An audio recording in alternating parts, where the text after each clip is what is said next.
Okay, you'll just see the privacy notice up at the top about the recording that we're doing. So this will be available to you all at the end. I'll put it up on the website tomorrow. I'll talk about that at the end of tonight's presentation. And you can have a read of the policy there. You can dismiss it, whatever you like. So just going to give you a rundown. I'll share my screen with you.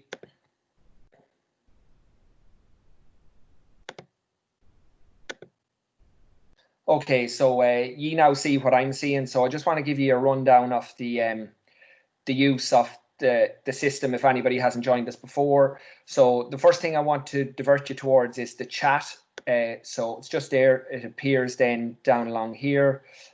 Just need to move my screen.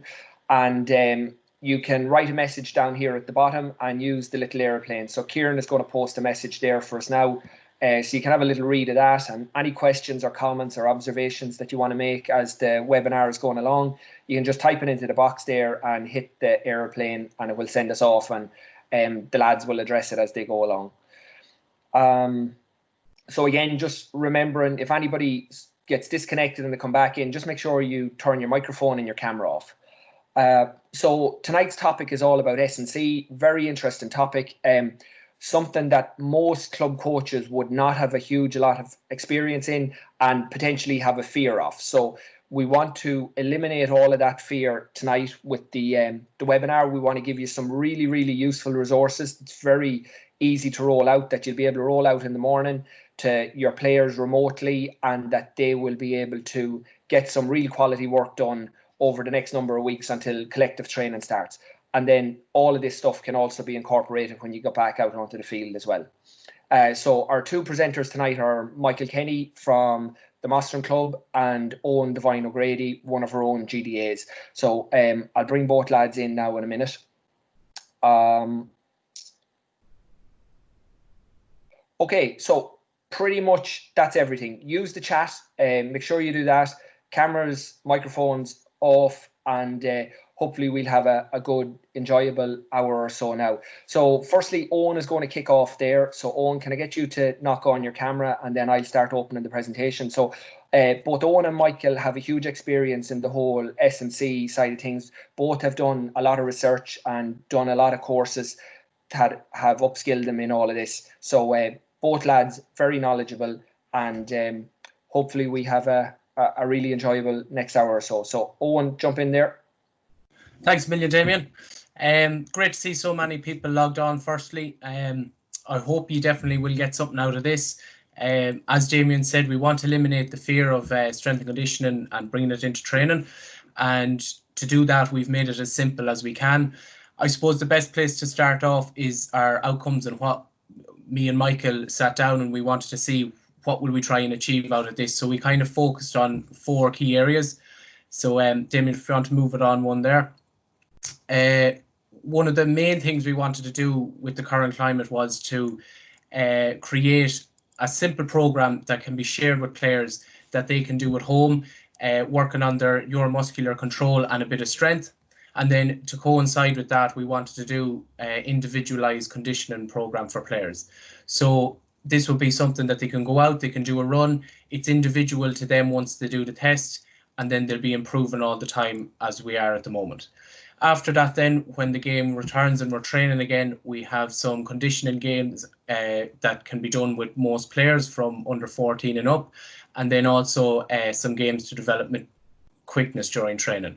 Then we're just going to talk about some definitions and things we need to consider when we're working on strength and conditioning. And then also we're hoping that we'll have lots of questions and we'll be able to answer them all. So that's what we're hoping to achieve from tonight. And then just to start off, I wanted to just break down what is strength and conditioning. So there's loads of different terms and different definitions that come up. The 4 we're going to cover are neuromuscular control, agility, speed, and endurance. So all of these can be broken down, and there's loads more to be considered, but for tonight they're really the only ones we're going to worry about. They're all kind of related. So sorry, Damien, just go back there. They're all kind of related. And if we get stronger, we should be able to get faster. If we're faster, we can get more agile, and the fitter we are, the more we'll be able to use our speed and our agility. So these things are related, but there's still no need to overcomplicate them. I just wanted to separate it out like that. So moving on then, Damien. When me and Michael were designing the program for home training in terms of exercises, really what we wanted to achieve was make it as simple as possible so that any player can pick it up and can start from point zero, and it would make sense to him, he'd be safe, and he'll get some benefit out of it. We've kept it really basic in terms of keeping it with a small amount of exercises. We've kept the exercises pretty easy, but especially at under 14 and under 16 level, we're sure a lot of players will definitely get some benefits out of it. And from then on, then we as coaches can be progressing them on. Just some things to consider for the players. They should warm up. We've a warm up included, so they should always warm up before doing it. If the players follow the instructions, they'll learn how to do the exercises really right, and they'll also learn how to do them safely. One of the big things when I'm working with young athletes is trying to keep it really simple so that they can understand and learn how to do the exercises. Then when we, just for players, it's important to reiterate the message that if they feel any pain or discomfort, they should stop doing the exercises. Now, they will have some bit of discomfort in terms of exerting themselves and doing exercise as is normal, but if it's something unusual that they're not used to, then definitely they should stop. These kind of 5 exercises that we focused on are really key movement patterns. What that means is that if players want to go on and work on strength and conditioning later on, they really need these key movement patterns. All the exercises kind of base off these 5 key ones, and this is kind of level 0. Once they get this right, it's very easy to progress them on, but if they never get this right, it's going to be very hard for them to progress on later. Then just to clarify, if anyone's confused, reps is just short for repetitions, and that means how many times you do an exercise. So if you were to say to do 10 push-ups, that would be 10 reps of the push-up. And then sets is how many times you do them 10 reps. So if in a circuit, if we're doing 4 sets of a circuit, we'll go around the circuit 4 times. And then just at the end, this type of a program could be done by players twice a week. And then Michael's going to talk later. He can do the conditioning then as well. He'll talk about that. So moving on then, Damien. I'm not going to go through the warm-up too much. I'm just going to kind of highlight a few things. All the information will be there on the slides, and this will be in the resource that can be forwarded or shared on to players after. So Damien, if you just click on. So we have nice and simple jumping jacks, just a couple of things to consider when we're doing them. The sets and reps are there as well. Moving on then, we have shoulder taps just to activate the core and control our body, even though we're a bit unstable. Next there, Damien, we have the inchworm, which is really good to stretch out the hamstrings, as well as some upper body warm up. The side plank for the core, again, just to the side, and then side lunges, and then finally we have the squat. So I've gone through that really quickly. There's loads of information there. Those exercises are ones that I use all the time, whether I'm warming up players in the gym or on the pitch. So feel free to have a look at them yourselves and bring them to your training, whether it's in the pitch or it's in the gym. Then when we go into the actual program, so you see there's the list of the exercises we have. So the first one is the squat, and then we have, so the squat is a pretty big key mover. We have the sets and reps there. We have the key points. So one of the big things I notice when players are doing the squat is if they get their feet right, the rest kind of follows from there. So I have their feet are glued to the floor. If they keep their heels really flat on the floor and their feet are shoulder width apart, there's a good chance they're going to do the squat right. After that, then all they need to do is look up and imagine they're sitting into a chair. Then we've put some videos together as well to make it as clear as possible for the players. So you'll see there, my feet are stuck to the ground, heels on the ground all the time. I'm moving nice and slow, and I'm looking up as much as I can. That's basically the squat, really simple like that. We can go on then, Damien. So then we've push up from a height. So what that means, and you'll see it in the video, is to push up from a height rather than putting your hands on the floor, to start from kind of a middle distance, something about the height of a chair or maybe a table. We've paired it back to make it as simple as possible, that we want all players to be able to do it safely. So if players find that really easy, an easy progression is to just move down to the floor or lower the height that they're pushing off. They still need to keep all the teaching points in mind and still need to be able to do the push-up perfectly from the height before they can progress. So to start off, if we get our setup right, is keeping our hands directly under our shoulders, keeping the elbows tucked in. They don't have to be too tight, but we want the player to stay narrow, and then keeping a straight line from head to toe. Again, the sets and the reps are there, and you'll see in the video what I mean. Very important that even though they're doing it from a height and players might find it easy, they still need to keep all these teaching points in mind. If they can do it right there, as I said, they'll be able to progress on from there.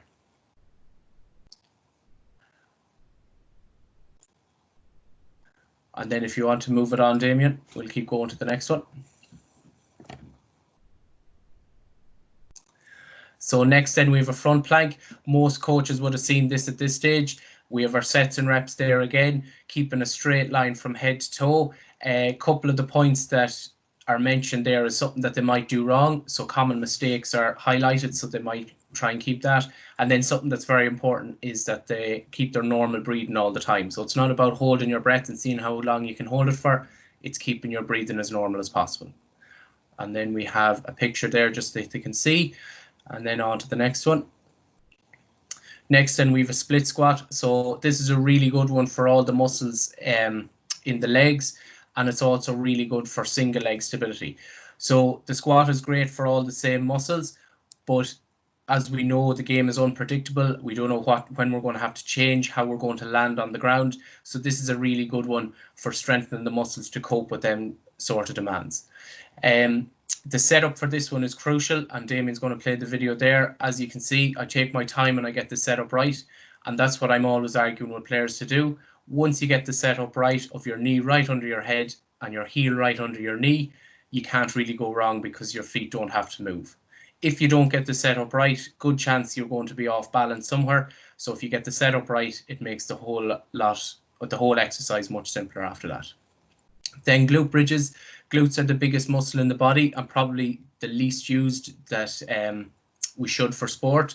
So again, we have the sets and reps there. There's two ideas you can do with this. You can do it 2 feet on the ground, double leg, or 1 foot on the ground and one raised to do a single leg one, as you can see there in the diagram and the video I'll show next. Really good exercise for warm-ups, but definitely a good one for here to strengthen the glutes. If we can strengthen our glutes, they're a huge muscle in improving our speed and our control, and it's really, really beneficial for the players to be able to do these types of exercises.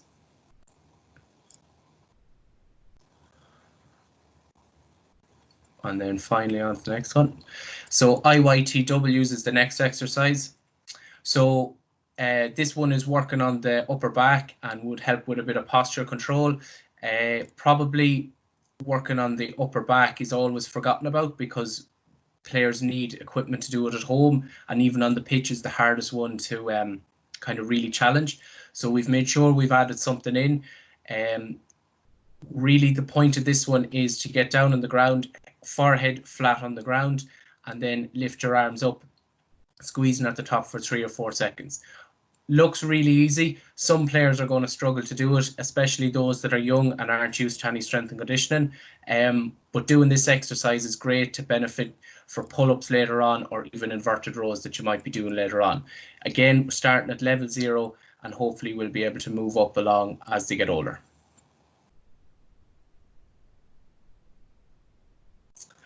And then we've also put into the resource some resistance training cards that have come from Leinster. So as you can see there, there's one for a push-up. It has progressions and it also has adaptions, which is really handy. So if players are finding it too easy, or maybe you're working with a team that have been doing this for the last couple of years or the last few months and you think they're further on than this, you can look at some progressions and some ideas. Or there might be players that are struggling, so there's adaptions there as well. It also gives some of the key points as well that we would have talked about as well, so they're very handy too. And if you were working with older teams, then I would recommend having a look at these cards and seeing the progressions. Pretty much most of the exercises are the same, but it's just going to challenge the older players a bit better. That's kind of my part for now in terms of the home program. Again, starting really basic, keeping it really safe so that all players can get involved and then they can progress from that in the coming weeks and months. So I'm going to hand you over then to Michael, and he's going to go through the conditioning that we can do at home. Lovely, thanks, Owen. Just before Michael comes in there, we had a question. So, Owen, Paddy putting you under the pump here. What way would you see these being progressed for the player that is able to complete these, such as late teen or an adult club player? So, obviously, been able to do ground zero, how do you see them progressing? So, as I said there is the RT cards. So, if the coaches go in and look, they can send them on the RT cards with the progressions there, but also even just by adding in longer time doing it, so in doing the exercises slower. So perhaps you have a squat, and most people will do a squat in about 3 seconds, but if we go down and hold the squat for 5 seconds and then come back up, that would make it a bit harder. The same with push-ups, the same with glute bridges. If we hold the exercise for a little bit longer, adding more tension, then that will be a way of progressing it very simply, but definitely would consult the cards as well. Okay, in you come, Michael. Cheers, Damien. Thanks a million. So I'm just going to go through, I suppose, conditioning that you can get your players to do at home during these very, very weird times. So before we go, we'll just go through a couple of things on it. So the testing and the conditioning, where possible, if you can get them to do it on grass, that'd be brilliant. But it definitely can be completed on tarmac if it's required. Before both the testing and the conditioning sessions, get your athletes to do a full warm-up so that they don't get injured. The conditioning sessions themselves, as we'll see in a second, they're long interval-based sessions, so they're sub-maximal, so the players aren't going to be going flat out for the time that they have to do their running. And obviously, as the current situation that we're in, try to keep them within the 2 kilometre radius and keep reminding them of that. So next one there, yeah. So the testing for this is a very, very simple test. So it's called the Cooper 12-minute run test. It's a very, very simple way to measure their VO2 max or their cardiovascular fitness. How do we perform it? So very, very simply, as I said, get the players to do a warm-up, and then what they'll do is they'll use one of the apps, so Nike Run or Strava or Map My Run or Runkeeper or one of them.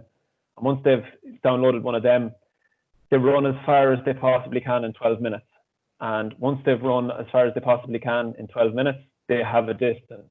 And once they have that distance, they're then going to send you through that distance, and that will dictate the conditioning program that they get. Now, we have, as part of the resources for this, we have an Excel document that allows you to do this. So you don't have to do any of the math, you don't have to do anything. All you have to put is the distance that your player runs in that 12 minutes into this Excel sheet, and we'll see in the next video. So there's normative values out there for these tests. So as you can see, each age group has an excellent, an average, and a below average. So depending on the age group that you're working with, the conditioning programs will be based off these averages. So for example, if we look at the 13 to 14 year olds, the excellent would be above 2,700 meters. The average, as you can see there, is between 2.2 and 2.700, and then below average is 2.199. And we've tried to individualize that as much as possible based upon what your athlete has run. So they will get different programs based upon the distance that they run within their 12 minutes. So next one there, Damien. Two players have completed the Cooper 12-minute run and have submitted their results to you. You are now ready to use the test result Excel document, which has been attached to the resources section of this webinar. One thing to note before beginning to fill out this Excel document is to ensure that you have the correct tab clicked on the bottom of your screen for the relevant age group that you are working with. This is very important when assigning programs at a later date. Once you have clicked on the correct tab, in my case 13 to 14 year olds, you can change the team name at the top to the relevant team name that you are working with. You can change the team or the player names along the left-hand column over here. You are now ready to input the distances run by each of your players. For example, the first player ran 1800 meters during the course of their 12-minute run. The second player ran 3000 meters during the course of their 12-minute run.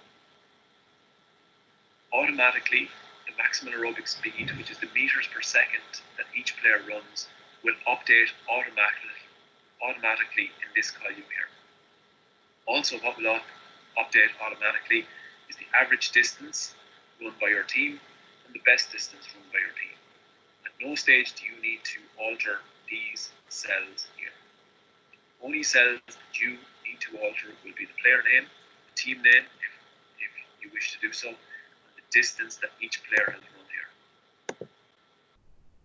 Very important point to note is the changing colours of the cells based upon the values that you put in. These are based upon the normative data which we looked at within the presentation. When you update a cell, it will either turn red, yellow, or green. This then signifies the program that you will give to that player. For example, in the 13 to 14, I would then be given the red running program. Paddy would be given the green, and Damien would be given the orange. And so on as we go down through for our players.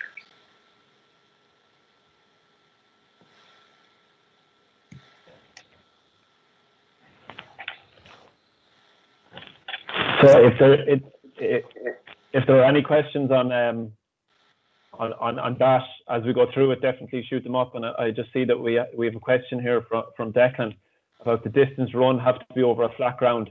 In a perfect world, Declan, yes, it would be over a flat ground because you wouldn't have a proper reading if they were running up and down hills. So if you can, just for the fitness test, you can get them just to run on flat ground. That would be brilliant. So then the next slide is going to show the conditioning program and how it works, and there's a video attached with this also. Just before you go there, Michael, another one after popping in. When and how often should these tests be completed? So you complete it whenever you give this out to your athletes, and then it's a 3-week program that is attached to the resources, and then you can complete it again. Just to see how much they've improved and so on. So generally after 3 or 4 weeks would be the general that you get them to complete a fitness test again. When you have completed filling out the Excel sheet for your team, we are now ready to use the conditioning programs which have been attached as a resource to this webinar. As you are filling out the relevant distance cell for each player within the Excel sheet, you will have noticed that it will have changed colour.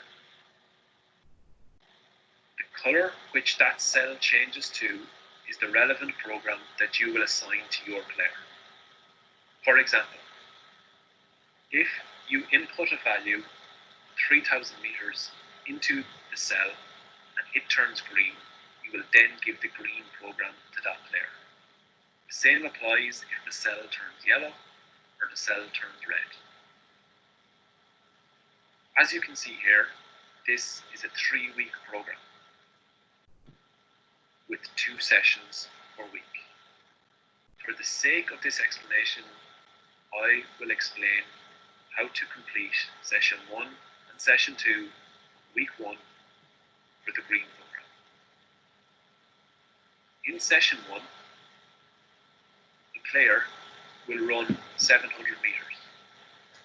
They will then take 2 minutes to recover. They will then complete another 700-meter run in as fast a time as they possibly can. This will be completed 4 times. After they have completed it 4 times, that is seen as 1 set being completed. They will then take 3 minutes recovery and complete another set. In session 2, they will complete 740 meters 3 times with 2 minutes recovery after each run.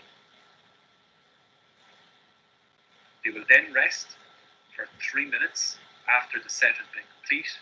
They will complete 2 sets. As you will notice, over the 3 weeks, the recovery after each run and the recovery between sets always remains the same.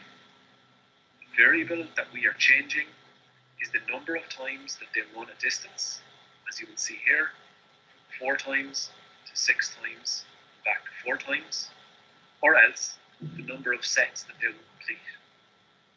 As you can see here, in week 1 it's 2, in week 2 it's 2, but in week 3 it's 3 sets. One important thing to note is to ensure that you have clicked on the correct tab down the bottom for the age group that you are working with. This is very important as the programs are based off the normative values of the 12-minute Cooper run, as we discussed in the presentation, and also based off the Excel sheet and meters per second, which we talked about when looking at the Excel document.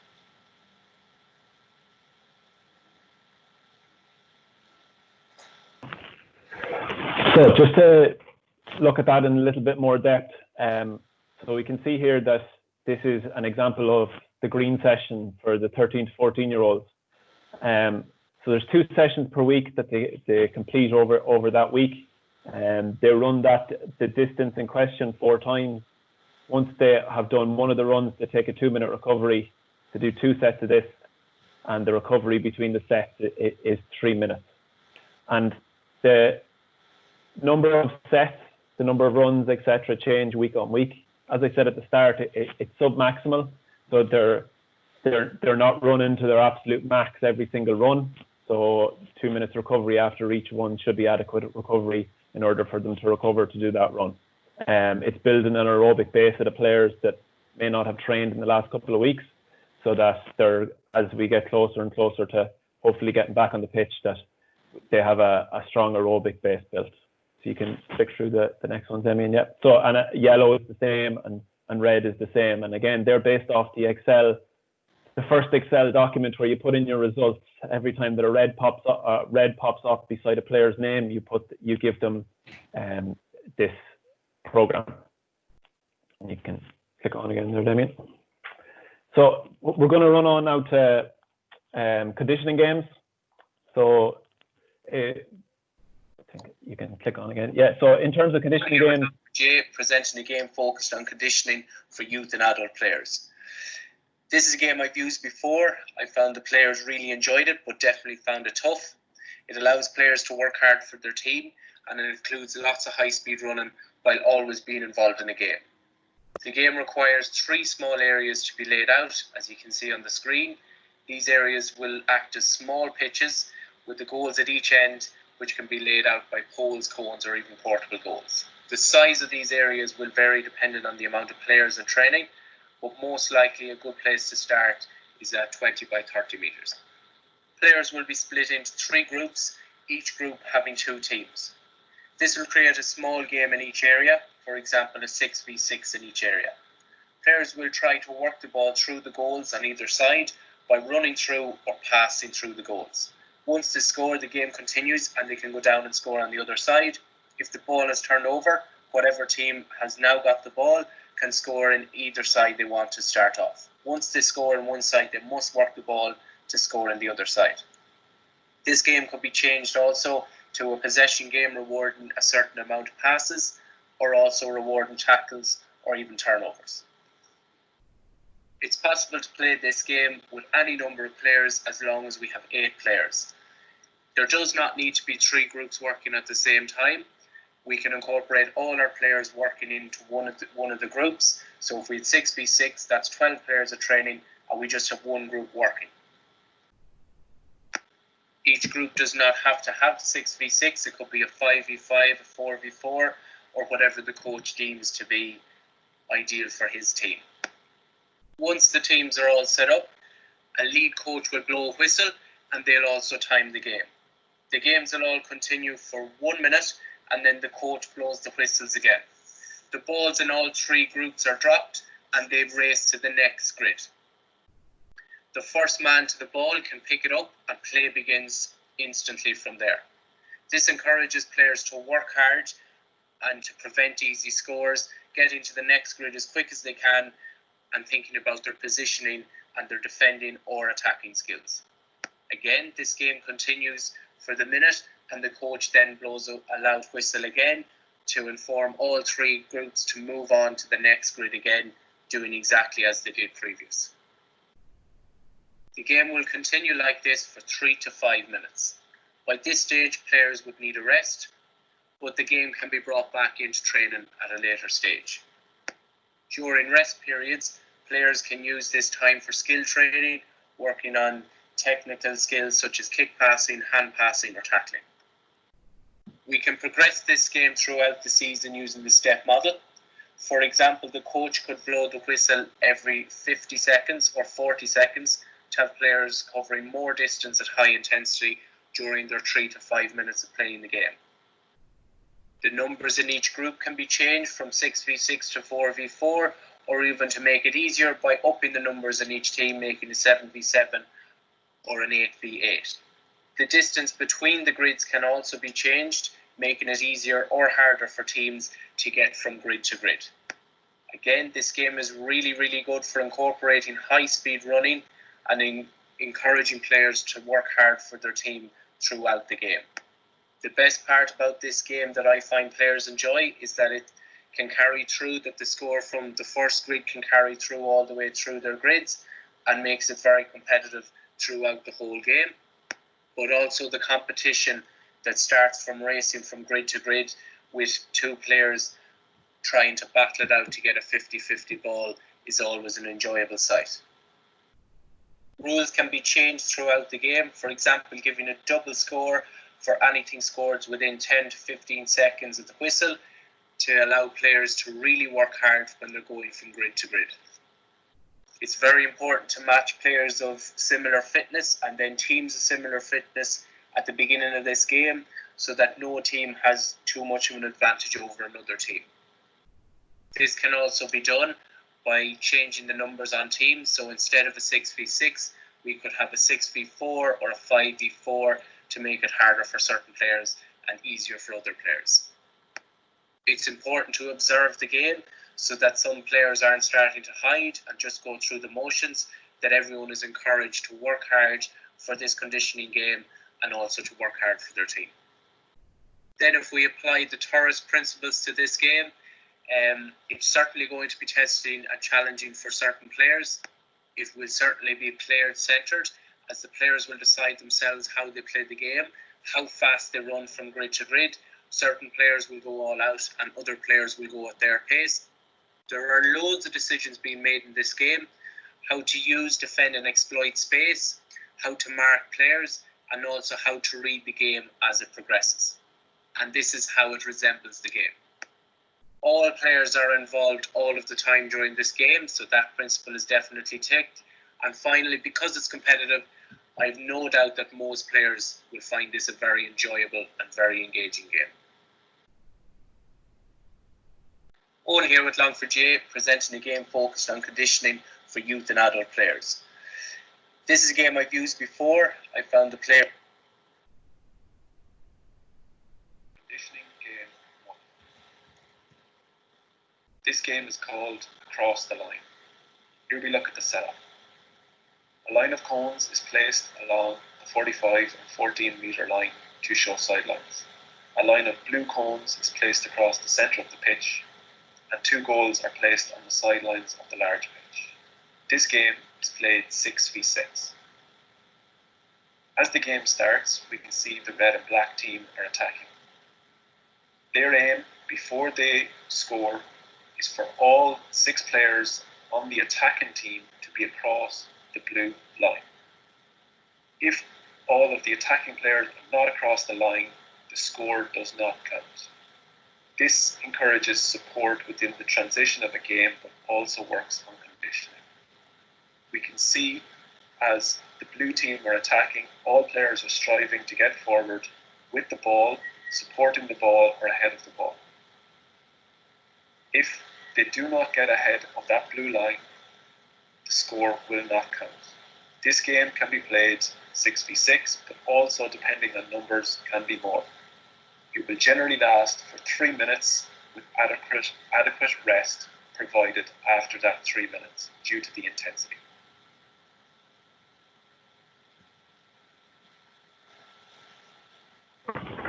So just to come back in there, so Owen touched on it within his own game that he brought up there, is looking at the step principles, and especially the step principles within conditioning games. So anytime that we have a game or anything like that we're looking to do for conditioning, we're looking, if you increase the space or you decrease the space, it changes the physical effort that's required within the game.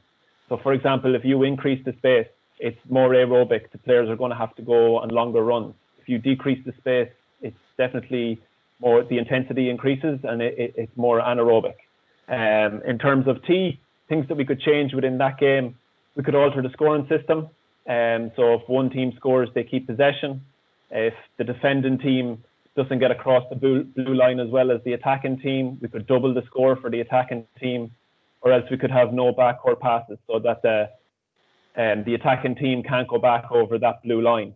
In terms of what we could change would be, we could put 2 goals in instead of 1, make it more difficult for the defending team, or else we could have footballs along the side or behind the goals to keep the game in play all of the time. And finally, for the P, so we could change with regard to the players. We could do something like have a bib superstar. So a bib superstar would be one person outside of the 2 teams. They would have a different coloured bib to the 2 teams. And what they would do would be, they would only be able to move laterally along the blue line, so left and right. So looking to create a link player within your attacks. So they're not really getting the conditioning, but the play is always going through them, which may be something that you're looking to do with your teams. In terms of the Thirst principles, definitely testing and challenging players at the centre. It's individualised, and it's games based all the time. There's decisions have to be made in terms of where you have to run, how you have to run, where you have to move the ball to, and it's appropriate and enjoyable. So, next one there, Damien. Conditioning game 2. This game is called the recovery run game. How is it set up? 3 squares of 20 by 20 are placed from the end line to the 21. 4v4 within these squares, with each player's numbered, and a cone set up directly opposite the square on the 45-metre line. How the game is played. 4v4 possession game takes place within the square. Every time a team gets 5 passes in a row, that is equal to 1 score. The coach may then, at any time, call one of the numbers of the players, in this case number 3. When they hear this, the player with that number must run out to the 45-metre line and make a recovery run back in to join the game as fast as possible. The game continues on as this occurs. The game finishes in 2 minutes, or if a team gets to 5 scores.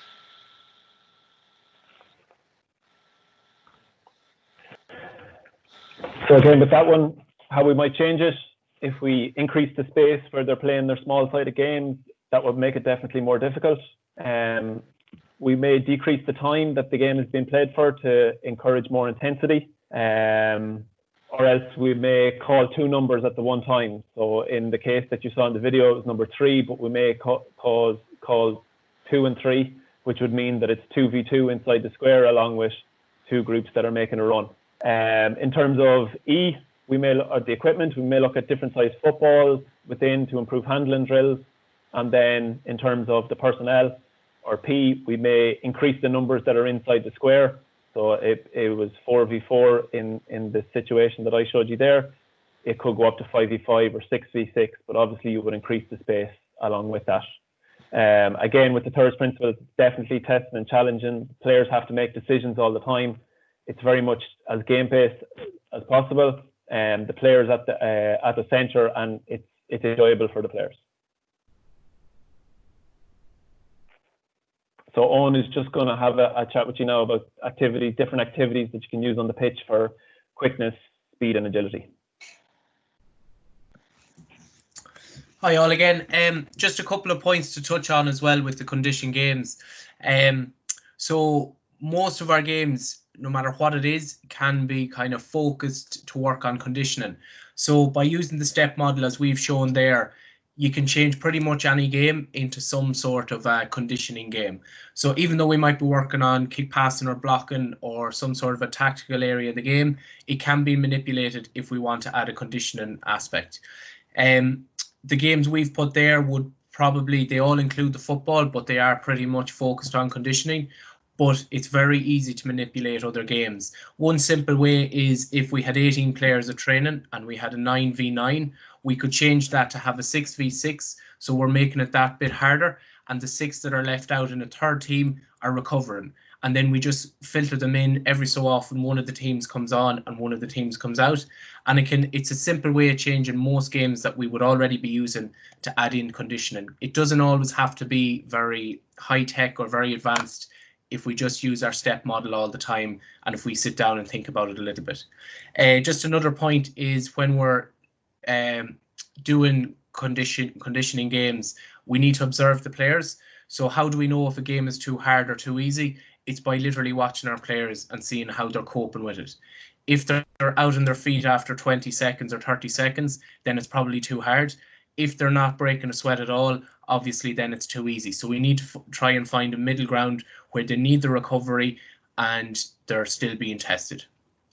Then when we move on then for activities for quickness, so there's a lot of terms around this area, so I just wanted to clarify between speed and agility. So speed is the top pace that someone can run at. So can they run at 20 miles an hour or 30 miles an hour? It's the absolute top speed that they can run. Whereas agility is how quick someone might accelerate, decelerate, or change direction. So both definitely have their place in the game, but I would certainly argue that agility is probably more important for the majority of the players that we'll be working with. When we're working on agility or speed, we want to keep our work to rest ratio at 5:1. So that what that means is if a player runs for 10 seconds doing an effort or a race or a sprint, they should get 50 seconds rest. So for conditioning games and for conditioning runs, that would be different because we're working on a different energy system. But if we want players to get quicker and to really train their agility or their speed, they need lots of recovery so that they're fresh to do the next effort. During training, where's the best time to do these activities? Definitely would be when they're fresh, but they need to warm up. So they could be done just at the end of a warm up or straight after that. That's the best time to do these type of drills. What you don't really want to do is do them in the middle of tough games where they might be working on their skills or something, and then they come in and do this. They need to be nice and fresh to get the most out of these. How often in a season? So it's kind of a trick question I've put in there. The best time to do this is every single session. If you can do one of these type of drills, or even if it's only for 2 minutes, that you're getting players to run as fast as they can, or they're getting to change direction as quickly as they can in some sort of a drill, then that's great for them to train their agility and their speed. Yes, it'll be in the game, but if they focus solely on doing that in a certain drill, then it's very good and it'll translate to the game. Also, these types of exercises or activities should be absolute maximal, so they should be trying to go as fast as they can. If they're not going as fast as they can, they won't get the most that they can out of it. And to encourage players to do that, especially young players, if we create a race, it means that there's a consequence to not going as hard as they can because they might lose the race. So by doing that, by encouraging them to compete against someone or making it a race, that'll encourage them to do maximal effort. And then, as well as you'll see in the couple of games we have, these games can be done with or without the football. So sometimes it's good to focus and take away the distraction of the football and get them to focus on their foot placement and how to run fast and maybe even coach it. Or then adding the football in, it doesn't have to be a consequence. We can still work on agility and speed while we're working on our skills. So if we move on then, we have 3 games to show you. Agility drill. This drill is called the Agility Gauntlet. For the setup, we can see yellow cones 3 meters apart with 2 meters between each set of cones. We set up 4 players shuffling from side to side in between these cones. As we can see, the red and black number 1 is progressing through the gauntlet, with the blue and navy players continually shuffling from side to side as this occurs. This means that the players have to perceive where the opponents are, use their agility and acceleration to get through the gaps that they are seeing. This can also be done using football, with the player going through the gauntlet, soloing and having to get their head up.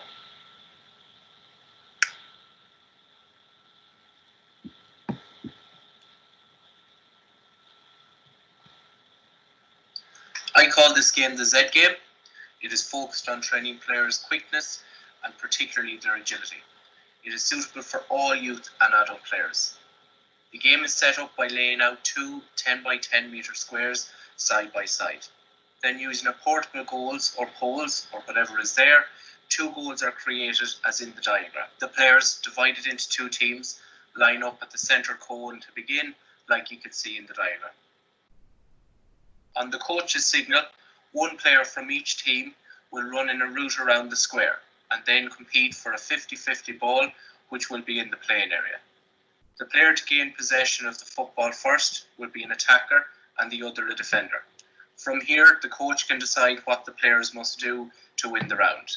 Some ideas would be having to score a point within 5 seconds of touching the football, or trying to get past the defender and run through the goals. But as I said, this is at the coach's discretion. This game will expose the players to having to change direction as quickly as possible, which fundamentally is agility. The players must go around the cones on the route, which will encourage them to think about their foot placement, how to plant their foot, and to turn and accelerate. This will be done at maximum pace as it's a race, and as such is then a way of improving speed endurance within players, or in other words, their tolerance to running at high speed. It is important in this drill to have 6 players in each line so that we ensure there is enough time to recover between efforts. This will mean they have a work-to-rest ratio of 5-1. If there is not that many players at training, the coach need only give more time between signalling for each group to start, giving more time for recovery. There are many different variations of this game. Again, if we use the step model, we can manipulate space, making the square bigger and smaller to further challenge the players. Rather than 1v1 in the race, the players could run in pairs, and this would encourage teamwork. Be wary of the work-to-rest ratio in this case. Also, the route run through the square can vary. The players can change direction in many different ways and turning on both sides. Our tourist principles are all involved within this activity and has always been enjoyable for the players in my experience. For the stronger players who may be winning the majority of the races, the coach could race them against 2 from the other team, or could have the ball placed closer to the weaker players. The coach can have the ball placed on the pitch, but to resemble the game more, he or she could feed the ball into the playing area. This could also be done by another player who wants to work on their kick passing from a set range, trying to hit the player who is entering the playing area first. I hope you enjoy using this Z game with your players. On here, I'm going to talk you through a game I love to use for youth and adult players during a season. The game is called Rats and Rabbits and focuses on players' ability to react and their speed, particularly acceleration from a standing start. The game is simple to set up. 3 lines of cones are placed parallel to one another, about 20 metres apart. The line in the middle is where the game starts, with the players partnering up with someone and standing side by side, about arm's length from one another on either side of the central line, like you can see on the screen. One side of the line will be named the Rats and the other the Rabbits, or any other names the coach prefers. To start, the coach will shout either Rats or Rabbits, signalling that they are on. For example, if he calls Rabbits, they must catch the rat they are partnered with before the rat passes the line on their side. If the rat manages to pass the line without being tagged, then they win the round, but if the rabbit can catch them first, then they are the winner. A player may only catch the player they are partnered with. The game then resets with up to 10 rounds that can be played. This is a maximal activity, so it is important for the coaches to consider players will need 20 to 30 seconds rest between rounds. This is to ensure players are recovered and can perform a maximal sprint again. Without this recovery, players will not be able to train their ability to accelerate and instead will just be fatigued. The game can be modified with step by extending or shortening the distance from the central line to the finish line. Players can all be given bibs to use as tails, and the catcher must now rob the tail before the line rather than just tagging the player.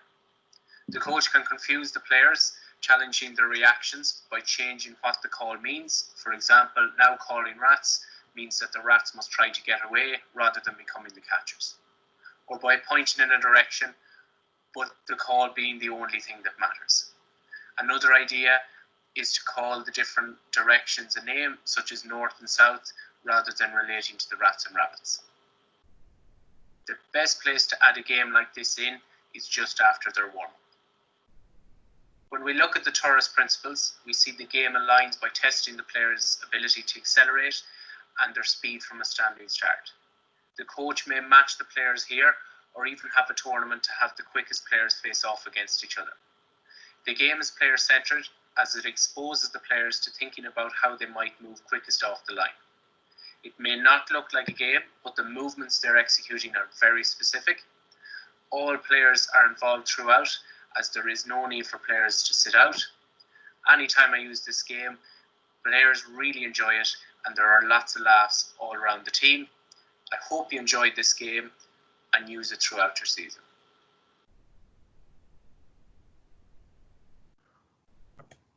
So just to kind of recap on them agility games, I think it's pretty obvious there that the games can be very, very simple, but still work on the areas that we want to work on.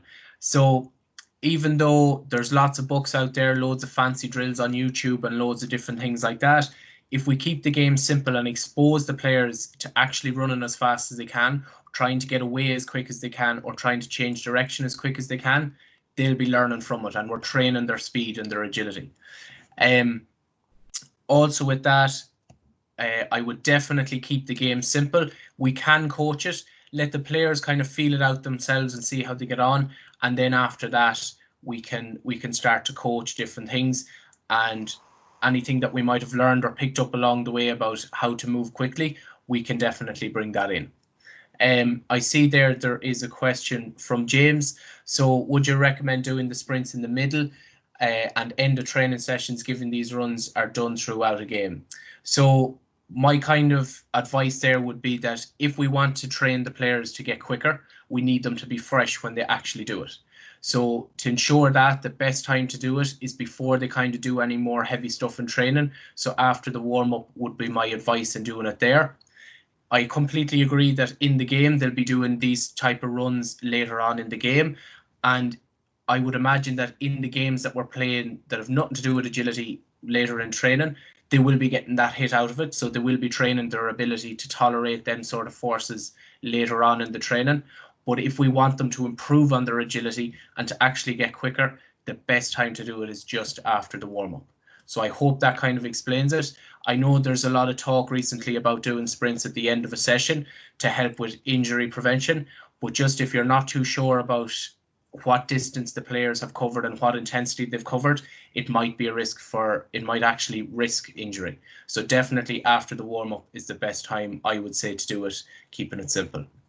Owen, the questions, there's a couple of questions coming in there now. So I just want to give you and Michael a chance to revert back and see the questions, and you can come back with answers. And while you're doing that, I'll just show everybody else how to get the resources that we have from tonight. So again, if we can direct your attention to, I normally have it open, not at the minute. So just our website, longfordgaa.ie.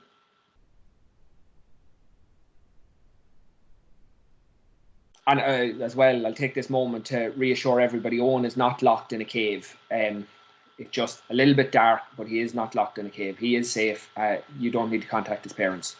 So just under webinars, this is where we have everything uploaded from the last couple of weeks. So week 1, week 2, week 3. So the link is here for all the resources. I will put the recording of today's session up here tomorrow. So you just click into this link and the shared drive opens up. And then we have a couple folders here. So that's the conditioning activities that Michael went through with the the fitness testing is the Excel document. The conditioning activities are the games.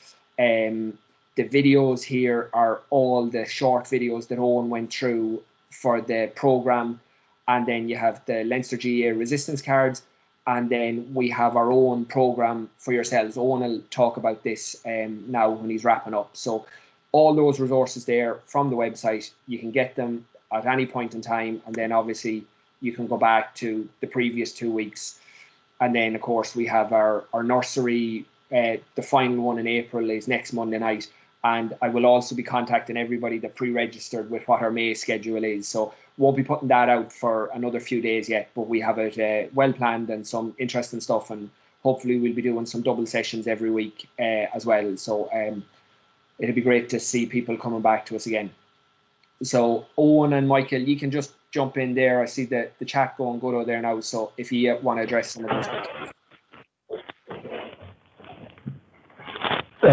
I might jump in there first, just on the question based upon that Declan asked just after the Excel. So a really good question, Declan, on if you have time, the test for the meters per second, why is there no time? So because we're not really able to observe our athletes while they're doing this, I try to make it as sub-maximal as possible. So it's long intervals, it's sub-maximal. The distance are really based off their meters per second, so that it shouldn't take them any longer than 2 minutes to do it. I didn't put down a time in question based off the fact that I didn't want them to be, by the time that they did the third one out of the 4, to be not able to do any. So it's sub-maximal, it's building their aerobic base. If you want to use, and if you're working with an older age group and you want to look at using the meters per second for the maximum aerobic speed, that's definitely something that you can look at. But in terms of the programs, they shouldn't be taking any longer than 2 minutes to complete any of the runs. I hope that answers your question.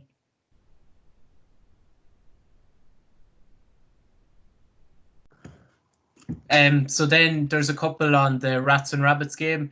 So Dermot has asked, would you recommend the players pair off or that they can pick themselves, or would the coach select the players? So definitely either or can be done.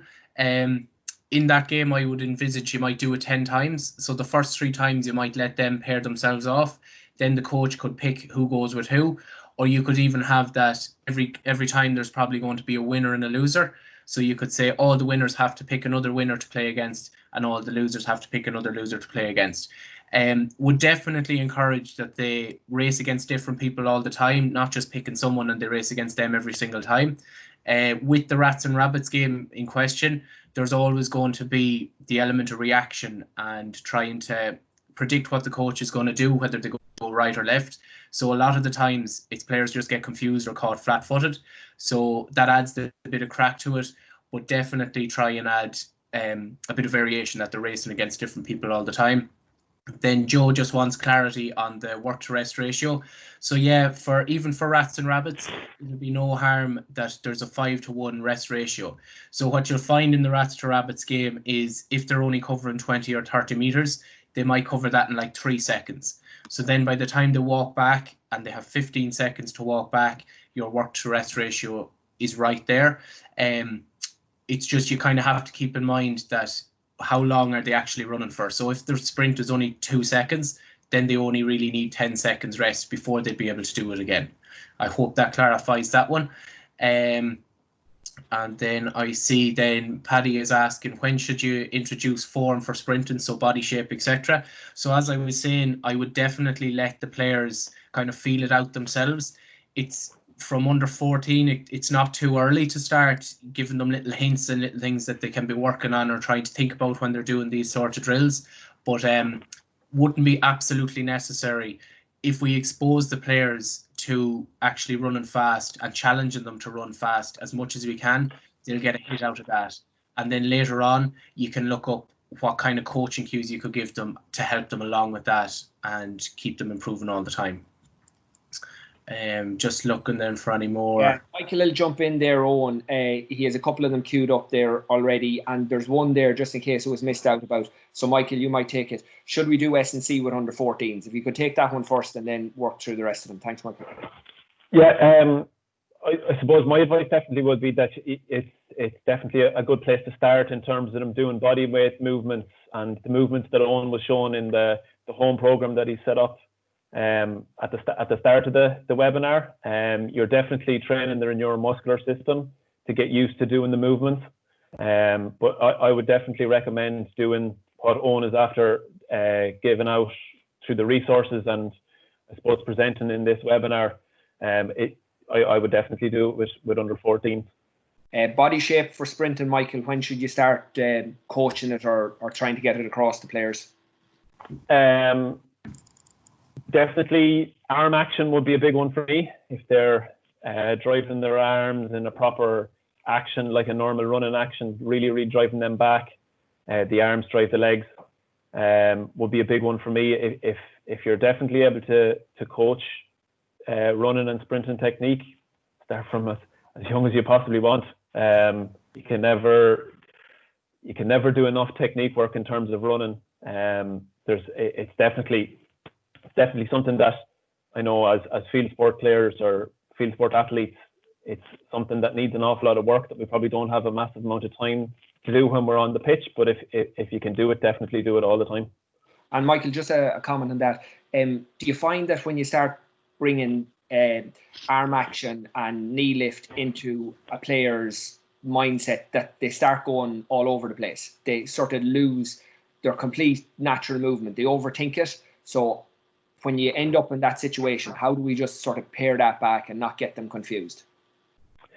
Some ways to do it will be using analogies rather than actually drawing attention to the actual movements that they're doing. If it's an arm action or if it's a knee action or whatever, that you use an analogy. So it might be like breaking a pane of glass with their knees so that they're getting that knee drive up, or if they're not moving their arms to actually get them cheek to cheek is one of the ones that I would use, is that their thumb has to go from their cheek up here down to their cheek behind, so that they're getting them arm actions. Sometimes it will confuse them, but if you try to use some of them analogies, it can definitely help to try and get them away from overthinking it and overthinking about one thing and then something else falls apart. So if you're focusing on their knees, their arm action might fall apart. So we're trying to get a more holistic, getting everything in, driving away from the line. Some of the language that you use can be very, very important. That might clean up some of the technique. Another one there on resistant bands, speed bands. Any benefit? Do you want to take that one on? Yeah. So I see it's from Patrick McCone as well. So kind of, as we were saying, with all exercises, you kind of start from level 0. So what I would say is expose the players to kind of these sort of drills first as much as you can. Then it goes into what Michael was saying there about giving them cues and giving them stuff to think about when they're doing it. And then after that would come stuff like speed bands and resistance bands. But the kind of, if you think of it on levels, if they've never been exposed, it's too early for them to start using the resistance bands and speed bands for speed work. And as well, if they haven't been taught the couple of cues that they need to do, the bands are only going to actually bring them backwards. Their technique is going to get worse in terms of right there on the minute for that exercise. So I'd say start exposing them as much as you can, get them racing, get them changing direction quickly. If you want, and you can come and contact us or get us to, or ask us the questions later on. We can send you resources about what do they need to be doing, or what can we say to them to make them faster, or the things they want to be thinking about, like Michael was saying. And then later on, if you know what you're doing, you could use the bands. But I wouldn't recommend them for now, unless you're very clear on what you want to use them for. The ball into rats and rabbits. Owen. Yeah. So doesn't actually have to have a football, as I said, but if you wanted to bring it in, you could have, you would need a lot of footballs, but you could have a football on each side per team, so per pair. So rather than them just racing to get past the line, now they have to race, and the first person to get the ball for possession, that's the winner. You could also have that they're all holding a football, so rather than they just burst away, they have their 4 steps and they have to get their solo in on the way, so that they're getting fast, but they're getting used to how to use the solo in that fast acceleration. Yeah, and taking the 4 or 5, 6 steps before they actually play the ball. We talked a lot about that last week. Yeah. Is there any other ones there? No, seems to have been it, but great interaction tonight. Obviously, got a lot of people thinking about stuff, and again, a lot of nice comments. So thanks for that. It's much appreciated. Both Michael and Owen and Kieran and Paddy and John Higgins in recent weeks have put a huge amount of effort into preparation for all of these.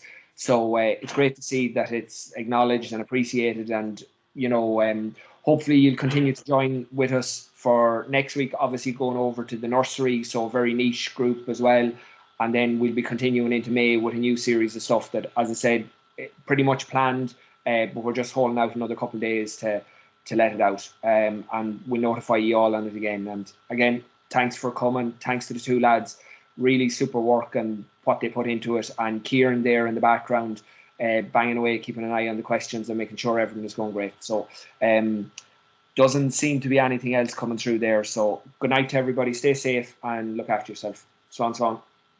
Thanks, William.